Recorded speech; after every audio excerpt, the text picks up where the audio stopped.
Hello everyone and welcome to another episode of Taboo Marketing, a video blog that exposes the whole truth about marketing. My name is Delia and this is Almira. We're actually sisters, both marketers, and here on a mission to unmask the most common yet unspoken realities that marketers face. First of all, we'd like to wish everyone Happy New Year. I don't think there's anyone in the world who is not excited about 2021, in the hopes that it will be much better in 2020. And since the 2020 was not a good year, to say the least, I think we can only move onward and upward from here on. So this is the time when we, just like everyone else, took the opportunity to reflect on the past and made a list of realizations. Things that we've experienced in 2020 that we want to leave behind, and some things that we want to bring us with us into 2021. So this is going to be less of a marketing video, more of us opening up, sharing our struggles and real experiences and things that we've done to overcome those challenges. So without further delay, let's get started.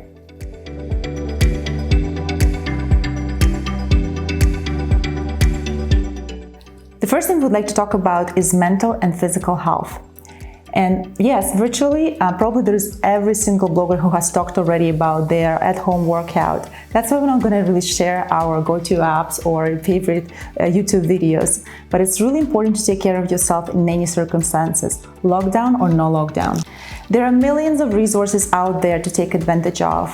Apps, videos, walking outside is free, stairs in your building, so there should be absolutely no excuse. And Delia here is one of actually more active ones in the family. And I think you found a pretty good routine for yourself, right? Yes, I tend to be pretty adaptive to different circumstances and different environments. So from day one, I started taking walks outside. I do at-home body weight training. I leverage the stairs in my condo as a free stairmaster. And no, I'm not religious about it. That's not something that I can brag about. But the way that I think about it is that doing a 10 to 15 minute lazy workout is better than no workout at all. So truthfully, I think anything helps. And speaking of mental health, that's definitely been top of mind for everyone in 2020. Some families were stuck at home with full household, with kids, no daycares, no school. And then the opposite, there were people like us who live alone and found themselves really self-isolated from the entire world. So something that I haven't done last year is that I haven't really reached out to people regularly to check in on them and to see how they're doing, how they're feeling, hoping that they're okay. Selflessness is not something that comes naturally to me personally. I tend to spend my time just fully consumed by my own problems and by the problems of my immediate family. So that's something I'd really like to do this year, is to just regularly check in with people that I really care about, just ask how they are, how they're doing, and just a simple, hey, how are you text.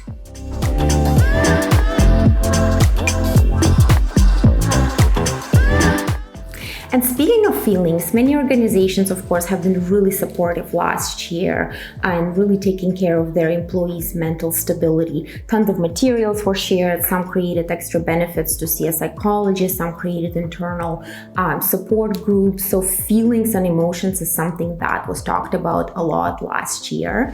But being an introvert and not necessarily carrying my heart on my sleeve all the time, I find that showing emotion and getting vulnerable at work is a sign of weakness, especially if you are in a leadership role like ourselves. I find that I tend to think that you need to instill confidence in your employees that everything will be okay. You need to act confident. You need to show strength and demonstrate stability. So I don't tend to get very vulnerable and emotional with people at work. And I'm not going to lie, it gets hard at times. There were quite a few times last year where I had to put on a smile in the morning and fake the upbeat mood the entire day, while on the inside I wasn't feeling well. I was actually feeling terrible.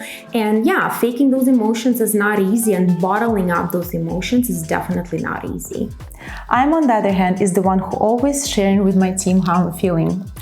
I find that stability and strength are great qualities of a leader, but being able to get vulnerable and show emotions is what makes the strongest relationships at times. People like having a human boss who sometimes struggles also and gets down with things. But I feel that the more personable you are with your team, the better relationship is. I'm, of course, very lucky to have an amazing circle at work who is very supportive and absolutely been amazing in the past year. I'm very thankful for that.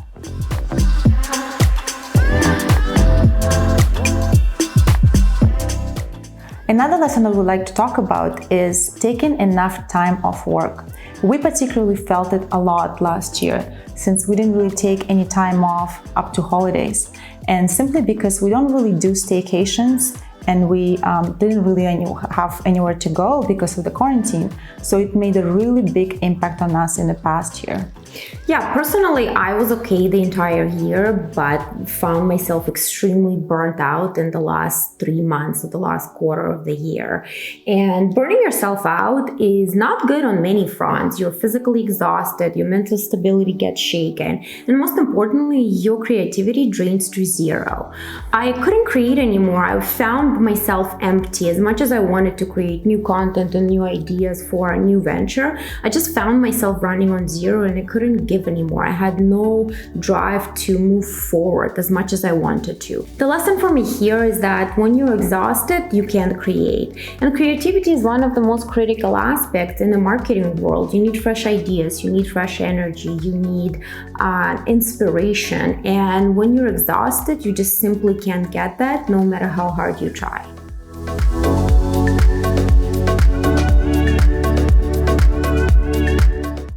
Another factor that can really lift you up or drag you down is the feeling of self-fulfillment. And that's something that I really struggled with last year. In Maslow's hierarchy of needs, your psychological needs must be met before your self-actualization needs are met. And quite frankly, I struggled with both in 2020. Turning 35 in December, I of course had a list of visualizations of what I wanted to accomplish in life by then.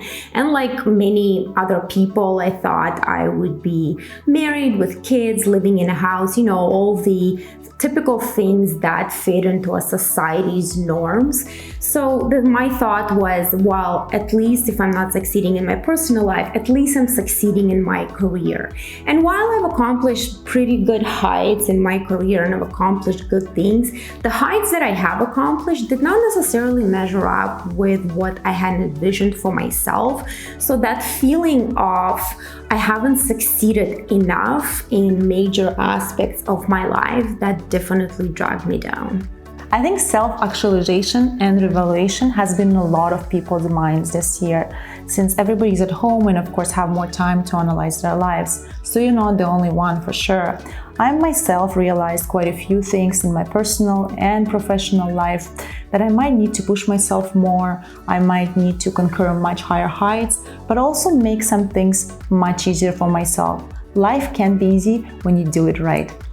Yeah, my personal takeaway is that when you haven't accomplished something by now, you need to take a step back and reevaluate. You might either need to work harder to achieve your goal, or maybe you need to work smarter. Maybe you need to reevaluate and just take a different plan of action to achieve that objective.